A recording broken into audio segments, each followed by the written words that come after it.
तो question number 10 जो है हम डिस्कस कर रहे हैं। क्वेश्चन नंबर 10 में दिया है दो कॉन्सेंट्रिक स्फेरिकल शेल हैं। ध्यान रखें, शेल हमारे पास है, उनके मासेस m1 और m2 है, उनकी रेडियस r1 और r2 है। r1 छोटा है, r2 बड़ा है। What is the force exerted by this system on a particle of mass small m if it is placed at a distance r1 plus r2 by 2 from the center?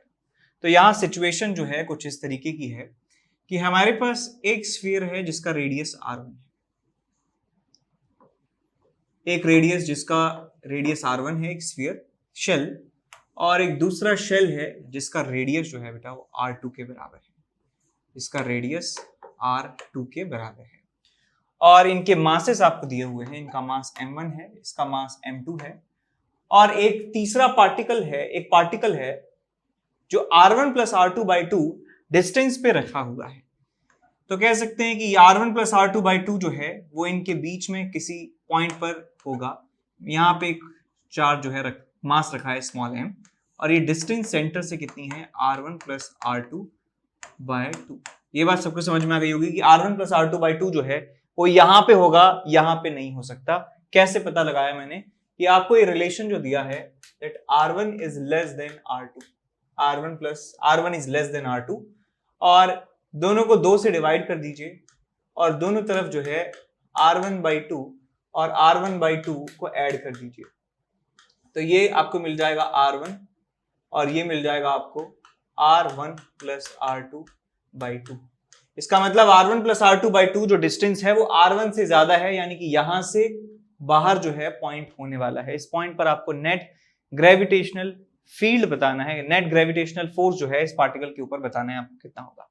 तो देखिए बेटा, यहाँ पे मैं प्रिंसिपल ऑफ सुपरपोजिशन इस्तेमाल करने वाला हूं। क्या होता है प्रिंसिपल ऑफ सुपरपोजिशन? कि नेट फोर्स यदि आपको निकालना है, so net force on this particle due to shell number 1 plus force on this particle due to this shell number 2, F1 plus F2 जो है उन दोनों का समीशन यहाँ पे मैं कर देता हूँ।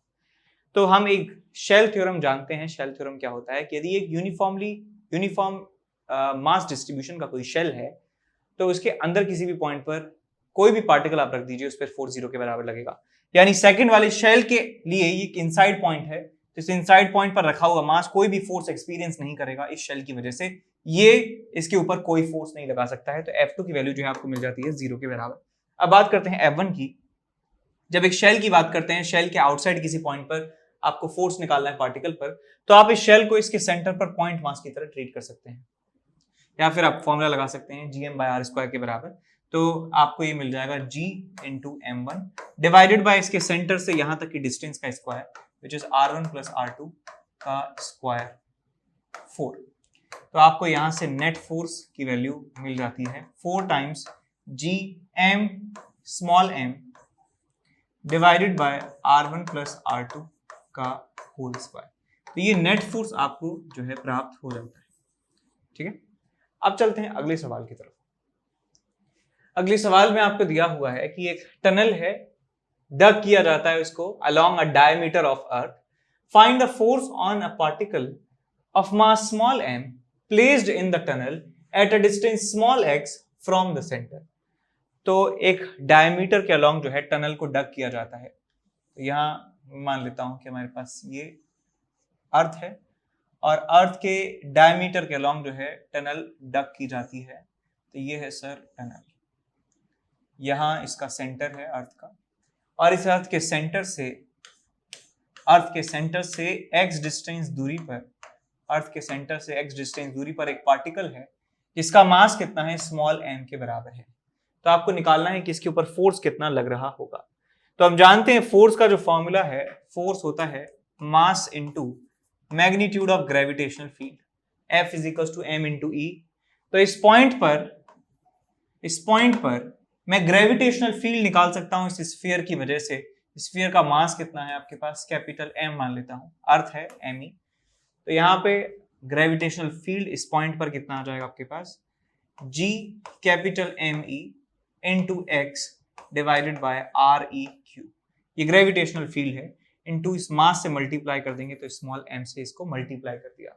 तो आपको देखिए क्या मिलता है, GME small M X divided by R E square into R E. G M E upon R E square जो है ये एक्सेलरेशन ड्यू टू ग्रेविटी होता है, तो आपको मिल जाएगा M G X divided by R E. इतना फोर्स जो है इस पार्टिकल के ऊपर लगने वाला है due to earth, M G X upon R E के बराबर। ठीक है जी, अब चलते हैं अगले सवाल की तरफ। क्वेश्चन नंबर 13 जो है हम डिस्कस कर रहे हैं। क्वेश्चन नंबर 13 में दिया है solid sphere of mass small M and radius small R is placed inside a hollow thin spherical shell of mass capital M and radius capital R as shown in figure। तो यहां situation कुछ ऐसी है कि हमारे पास एक shell है और यहां पे एक स्फीयर है। स्फीयर का जो मास है वो स्मॉल m और रेडियस स्मॉल r, इसका मास कैपिटल M और रेडियस कैपिटल R है, और स्फीयर है अंदर शेल के, और इनके जो ये पॉइंट्स हैं आपस में टच हो रहे हैं।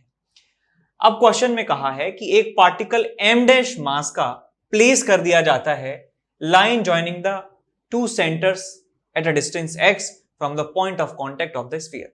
यानी कि इस पॉइंट ऑफ कांटेक्ट से इस लाइन के अलोंग एक m डैश मास का पार्टिकल रख दिया जाता है। हो सकता है हम यहां रखें, यहां रखें, यहां रखें, यहां रखें, बाहर रखें, कहीं पर भी हम इसको रखेंगे अलग अलग जगह पर। तो हमें बताना यह है कि magnitude of resultant gravitational force उस पार्टिकल पर कितना होगा इन स्फीयर्स के सिस्टम की वजह से। तो इस पार्टिकल के ऊपर फोर्स जो है कितना कितना लगेगा ये हमें कैलकुलेट करना है।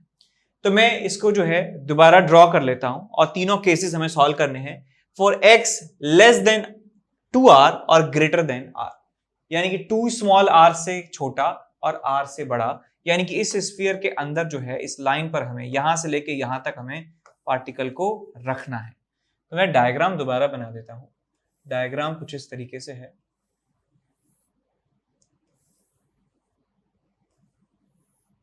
ये हमारे पास सॉलिड स्फीयर है, ये हॉलो स्फीयर है, इसका mass capital M radius R, इसका mass small m radius small r। तो अब देखिए बेटा, पहले पार्टिकल को मैंने कहां रखा है? पहले पार्टिकल को मैंने रखा है यहां पर रखा है। ये जो डिस्टेंस है x के बराबर है और x की वैल्यू जो है r से 2r से छोटी है और r से ज्यादा है। तो इस लोकेशन पर आपको बताना है कि यहां से लेके यहां तक के बीच में इस पूरे रीजन में कहीं भी हम रखेंगे पार्टिकल को x डिस्टेंस दूर, तो कितना होगा आपका टोटल ग्रेविटेशनल फोर्स। तो देखिए इस पार्टिकल पर जो ग्रेविटेशनल फोर्स है वो इस शेल की वजह से और स्फीयर की वजह से होने वाला है। तो मैं लिख सकता हूं जो टोटल फोर्स होगा, total force is equals to force due to shell plus force due to sphere. अब हम ये भी जानते हैं कि एक शेल के अंदर कोई भी पार्टिकल हुआ तो उसके ऊपर कोई भी फोर्स नहीं लगता है, तो शेल की वजह से जो फोर्स है मैं लिख सकता हूं यहां पे 0 के बराबर है। अब बात करते हैं स्फीयर की वजह से फोर्स की। इस स्फीयर का ये एक इनसाइड पॉइंट है जिसकी दूरी सेंटर से कितनी है? सेंटर से देखिए दूरी कितनी है, यहां से लेके x डिस्टेंस है, तो यहां से डिस्टेंस कितना हो जाएगा? Small x minus small r। x minus small r is the distance from this centre to the particle. तो यहां पे आपको मिल जाएगा g small m into m dash into x, distance कितना है सेंटर से, that is x minus small r divided by उसके रेडियस का क्यूब यानी r का क्यूब। फॉर्मूला पता है यार आपको, इनसाइड स्फीयर के gmx अपॉन r क्यूब होता है फॉर्मूला ग्रेविटेशनल फील्ड का। तो वही फॉर्मूला लगाया मैंने, gm इंटू सेंटर से distance x minus r divided by radius का क्यूब। तो इतना फोर्स लगने वाला है पहले वाले केस में जब x की वैल्यू 2r से कम और r से बड़ी है। उसके बाद दूसरा केस देखते हैं। दूसरे केस में क्या है कि x की वैल्यू 2 कैपिटल R से तो छोटी है लेकिन 2 स्मॉल r से बड़ी है। यानी कि हमारे इस स्फीयर से, मैं दोबारा बना देता हूं डायग्राम, सिचुएशन कुछ ऐसी है कि इस छोटे स्फीयर से तो बाहर है, यानी कि ये 2 स्मॉल r से ज्यादा है डिस्टेंस, यानी कि यहां कहीं, यहां से लेके यहां तक के बीच में जो पार्टिकल है उसको रखा गया है। इस रीजन में पार्टिकल है कहीं पर भी और यहां से डिस्टेंस जो है उसकी x के बराबर है। आपको बताना है टोटल फोर्स कितना होगा। तो मैं यहां पे फिर से लिख सकता हूं, यहां पे यदि m डैश पार्टिकल को रखा जाता है तो force due to shell plus force due to sphere. अब शेल के लिए तो एक इनसाइड पॉइंट है, तो इस पे के ऊपर फोर्स अभी भी 0 के बराबर होगा, और लेकिन इस स्फीयर के लिए ये एक आउटसाइड पॉइंट है, और आउटसाइड पॉइंट के लिए हम जो फोर्स निकालते हैं वो एक पॉइंट मासेस की तरह फोर्स होता है। तो आपको मिल जाएगा G into small m into m dash divided by centre से डिस्टेंस का स्क्वायर। यहां से यहां तक की डिस्टेंस है जो किसके बराबर है, x माइनस r, उसका स्क्वायर आपको मिल जाएगा। This is the force in second part. Third part में आपसे कहा गया है, थर्ड पार्ट में उन्होंने कहा है कि x की वैल्यू 2r से ज्यादा है, यानी कि यहां से जो डिस्टेंस x है वो इस 2 कैपिटल R से ज्यादा है। इसका मतलब जो पार्टिकल है वो इन दोनों स्फीयर से बाहर है, दोनों स्फीयर से बाहर है। तो सिचुएशन कुछ ऐसी है, यहां पे एक स्फीयर है सॉलिड, इसका mass small m, radius small r, capital M capital R, और जो आपका पार्टिकल है वो रखा है यहाँ पर m डैश, उसका मास है, और यहां से जो डिस्टेंस है वो x के बराबर है। तो मैं कह सकता हूं छोटे वाले के सेंटर से डिस्टेंस कितना हो जाएगा, x माइनस स्मॉल r, और बड़े स्फीयर के सेंटर से डिस्टेंस कितना हो जाएगा, x माइनस कैपिटल R। तो मैं कह सकता हूं कि शेल के लिए भी एक आउटसाइड पॉइंट है, स्फीयर के लिए भी आउटसाइड पॉइंट है, तो gm upon small r square जो है फॉर्मूला लगा सकता हूं मैं। तो नेट फोर्स आपको मिल जाएगा, शेल की वजह से मिलेगा g capital M small m dash divided by centre से distance which is x minus capital R का square plus g into small m into m dash divided by centre से डिस्टेंस x माइनस R का square. तो ये net force आपको यहाँ पे मिल जाता है। ठीक है जी, अब चलते हैं अगले सवाल की तरफ। अगले सवाल में दिया है आपको क्वेश्चन नंबर 15 में एक थिन स्फेरिकल शेल है। नोटिस करें यहाँ पे स्फेरिकल शेल के बारे में बताया है, हैविंग यूनिफॉर्म डेंसिटी है, is cut into two parts by a plane and kept separated as shown in figure। यानी कि हमारे पास एक स्फीयर है और उसको बीच में से नहीं, बीच से थोड़ा सा ऊपर से काट दिया गया है। ये सेंटर है और हमने इसको यहां से काटने की जगह, यहां से काटेंगे तो इक्वल पार्ट्स हो जाएंगे, हमने इसको काटा है कहीं यहां से, कहीं यहां से इसको काट दिया गया है। तो ये क्या हुआ है बेटा, एक पार्ट जो है वो नीचे की तरफ बना है, एक पार्ट जो है वो नीचे की तरफ बना है, और एक पार्ट जो है वो ऊपर की तरफ। कुछ इस तरह से सिचुएशन है कि नीचे वाला स्फीयर है ग्रीन कलर का और ऊपर वाला स्फीयर है येलो कलर का, और दोनों ही जो हैं अलग अलग हैं, मास में, शेप में दोनों अलग अलग हैं। ठीक है, दोनों को ही हम हेमिस्फीयर नहीं कह सकते, स्फीयर नहीं कह सकते, बस ये स्फीयर का पार्ट है। तो आपको ये बताना है, आपको क्या और क्या बताया है the point A is the centre of the plane section of first part, यानी कि जो येलो वाला पार्ट है उसका ये जो कटिंग प्लेन है उसका सेंटर ए है, और ग्रीन वाले का, सेकंड वाले पार्ट का जो प्लेन है, कटिंग प्लेन, उसका सेंटर जो है बी के बराबर है, जो यहाँ क्वेश्चन में दिखाया है। नीचे वाले का प्लेन सेंटर, इसका सेंटर बी है और इसका सेंटर जो है ए के बराबर है। So show that the gravitational field at A due to the first part, यानी कि कह रहे हैं कि इसकी वजह से यहाँ पे ग्रेविटेशनल फील्ड और बी की वजह से, इस नीचे वाले स्फीयर की वजह से बी पॉइंट पर जो ग्रेविटेशनल फील्ड है वो आपस में बराबर होंगे, ये हमसे क्वेश्चन में पूछा गया है। तो मैं इसको प्रूव करने के लिए इस्तेमाल करूंगा principal of superposition. Principal of superposition, principal of superposition कैसे इस्तेमाल करेंगे कि पहले मैं बनाता हूं आपके सामने एक स्फीयर, ये रहा हमारा स्फीयर, ये पॉइंट है बी, और मैं मान लेता हूं कि इस स्फीयर की वजह से बी पॉइंट पर जो ग्रेविटेशनल फील्ड है वो E1 वेक्टर के बराबर है। इस पॉइंट पर इसकी वजह से ग्रेविटेशनल फील्ड E1 वेक्टर के बराबर है प्लस। यदि इस स्फीयर में मैं जोड़ देता हूं एक छोटा स्फीयर, एक छोटा स्फीयर जो है मैं इसमें जोड़ देता हूं, ये वाला मैं जोड़ देता हूं इसमें, और मैं मान लेता हूं कि इस वाले स्फीयर की वजह से यहां पर जो ग्रेविटेशनल फील्ड है वो E2 वेक्टर के बराबर है। तो मुझे क्या मिल जाएगा, इन दोनों को मैं एक के ऊपर एक रख देता हूं, इन दोनों को मैं जोड़ देता हूं, तो मुझे एक शेल जो है मिल जाने वाला है, मुझे एक शेल मिल जाएगा, और ये वाला पॉइंट जो है, इस पॉइंट पर ग्रेविटेशनल फील्ड जो है E3 के बराबर में मान लेता हूं, इसकी वैल्यू जो है 0 के बराबर है, बिकॉज शेल के अंदर कोई भी पॉइंट हो उसके अंदर ग्रेविटेशनल फील्ड जो है, उस पॉइंट पर ग्रेविटेशनल फील्ड 0 के बराबर होता है। यानी कि यहां पे मैं कह सकता हूं E1 vector plus E2 vector is equal to E3 vector. E3 vector जो है 0 के बराबर है, तो आपको यहां से मिल जाता है that E1 vector plus E2 vector बराबर 0। तो यहां से आपको मिल जाएगा E1 vector is equal to minus of E2 vector. यानी कि जो ग्रेविटेशनल फील्ड जो है इसकी वजह से है, उसके ऑपोजिट वेक्टर जो है इसकी वजह से ग्रेविटेशनल फील्ड है। तो इन दोनों का मैग्नीट्यूड आप ले लीजिए, तो आपको यहां से मिल जाएगा that E1 is equal to E2। यही हमें प्रूव करना है कि इसकी वजह से यहां ग्रेविटेशनल फील्ड और इसकी वजह से यहां ग्रेविटेशनल फील्ड मैग्नीट्यूड में बराबर है और डायरेक्शन जो है वो ऑपोजिट है। ठीक है, तो ये हमने यहाँ पे प्रूव कर दिया है। ठीक है जी, अब चलते हैं अगले सवाल की तरफ। अगला सवाल कुछ इस तरीके से है कि 3 पार्टिकल्स हैं, उनका मास m है और उनको एक इक्विलैटरल ट्रायंगल की तीनों कॉर्नर्स पे रख दिया जाता है।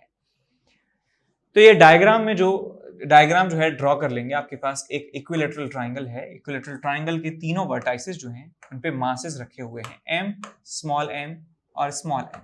मैं इनको नाम दे देता हूं, इसका नाम है 1, इसका नाम है 2, इसका नाम है 3। अब क्या किया जाता है कि अब इन वर्क डन पूछा है आपसे, should be done on the system to increase the side of the triangle to 2a। अब मैं इस तीनों पार्टिकल्स को a रेडियस के ट्रायंगल के अलावा की जगह मैं इनको 2a साइड लेंथ के ट्रायंगल के तीनों वर्टाइसेस पे रखना चाहता हूं। तो मैं अब इसको एक बड़े ट्रायंगल के वर्टाइसेस पे रखना चाहता हूं। स्मॉल m पार्टिकल्स के नंबर वही हैं 2 1 3 और अब साइड जो है वो कितनी हो चुकी है, 2a के बराबर हो चुकी है। तो हमें बताना है कि इस प्रोसेस में कितना वर्क डन हमें करना पड़ा होगा, कितना वर्क डन जो है हमें करना पड़ा होगा।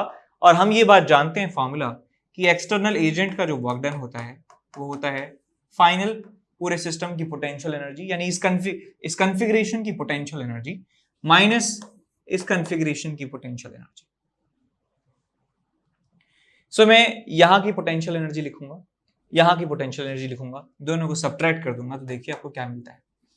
इसकी पोटेंशियल एनर्जी लिखूंगा तो minus of 3 times gm² divided by 2a, minus में इसका ग्रेविटेशनल पोटेंशियल एनर्जी लिखूंगा तो आपको मिलेगा minus of 3 gm² divided by a।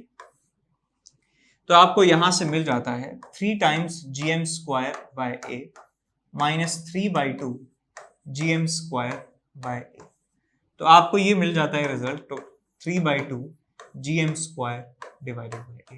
इतना वर्क डन जो है आपको यहाँ पे करना होगा, जिससे कि ये a साइड की ट्राइंगल की जगह 2a साइड के ट्राइंगल के तीनों वर्टाइसेस पे पहुंच जाएंगे। ठीक है, अब चलते हैं अगले सवाल की तरफ।